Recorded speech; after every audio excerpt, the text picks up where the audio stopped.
In this video, we're going over some consequence of this monotone convergence theorem that we just saw in the last video.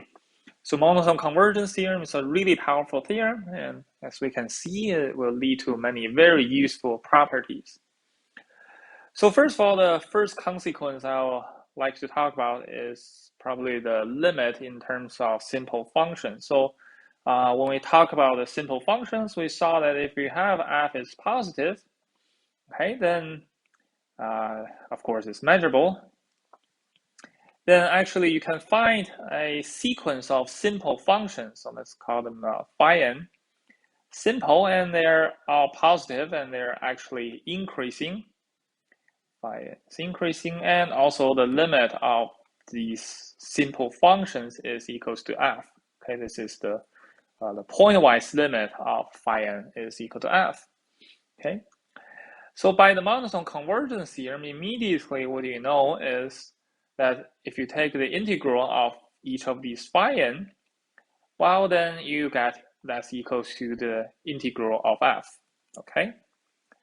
So essentially the integral of f is equals to the limit, I should put a limit here, it's equal to the limit of the sequence of increasing measurable simple functions that we found in the previous lectures. Okay, and as a consequence of that, let's actually prove that the integral is additive. Okay, so let's prove the second property. So if I have f and g, they're positive.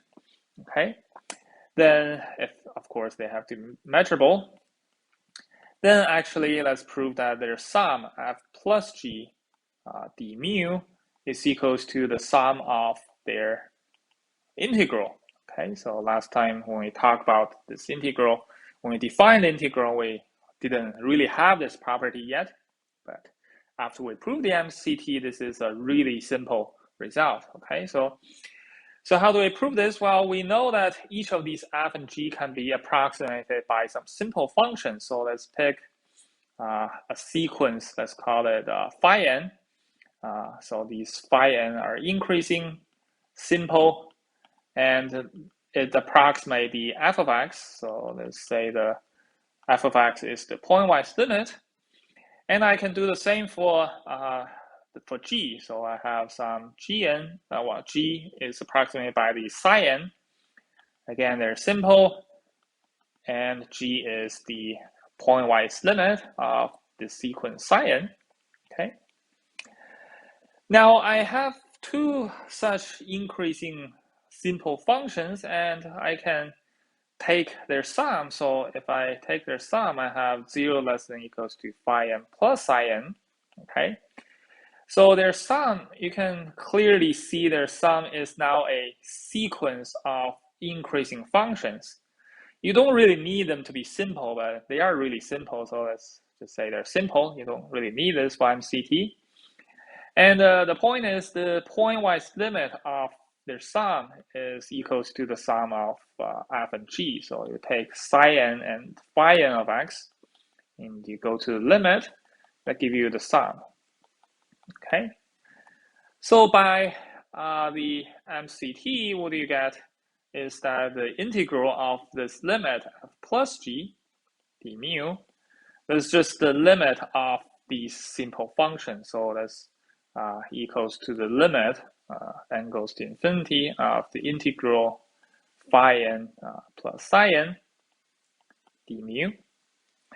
And we actually show that for simple functions, this integral we defined using the supremum of these I function coincide with the I function we defined for simple functions. So this is no other than the limit as n goes to infinity of the I of phi n plus psi n.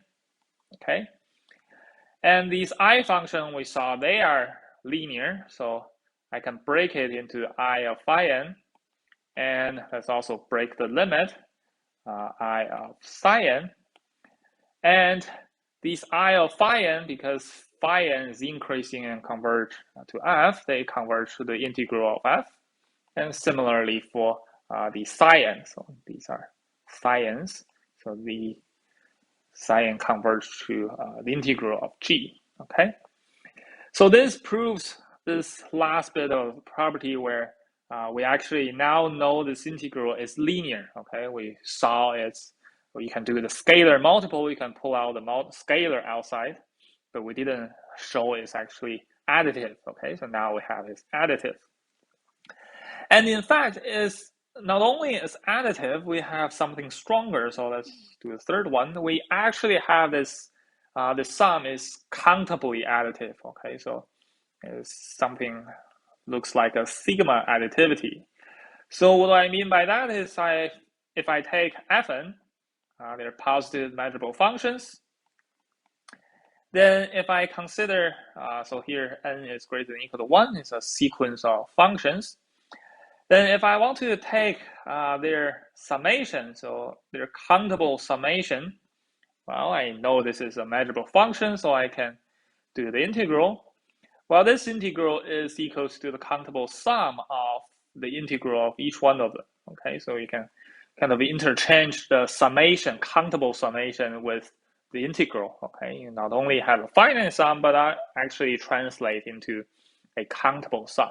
Okay, so the proof is fairly simple. So if you let Gn to be the nth partial sum, so let's say G, maybe I should change a letter, let's call it G of k, to be the summation where n going from 1 to k of these fn, okay, so G of x, fn of x, then by the definition of this countable sum of fn, we know that Gn is converging to this summation n greater than or equal to 1 of the fn pointwisely. Okay, this is just the definition of the countable sum. And because you're adding new things each time, so these gk are increasing and they're clearly non-negative, and they're finite sum, so they're measurable. Okay. So now we have a situation where we can apply the MCT. So by MCT, we have an increasing sequence gk, so the integral of gk, d mu, and if I take the limit, so k going from 1, k goes to infinity, that's equals to the integral of the limit of these functions, so limit of gk d mu, so k goes to infinity.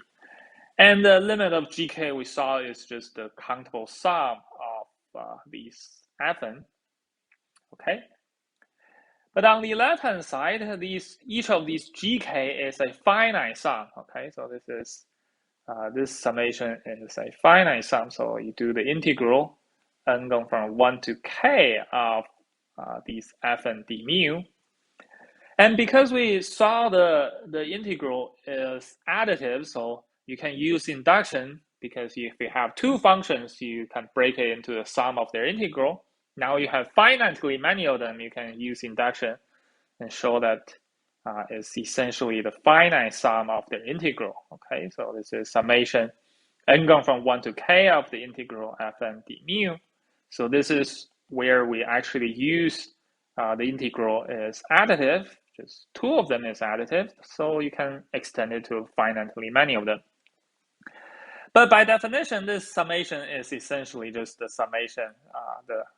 summation of the series. Okay, so this is just by definition. Okay, the limit of the partial sum is the countable summation. Okay, so we proved that this integral is not only just additive, but actually you can extend it to be countably additive. Okay.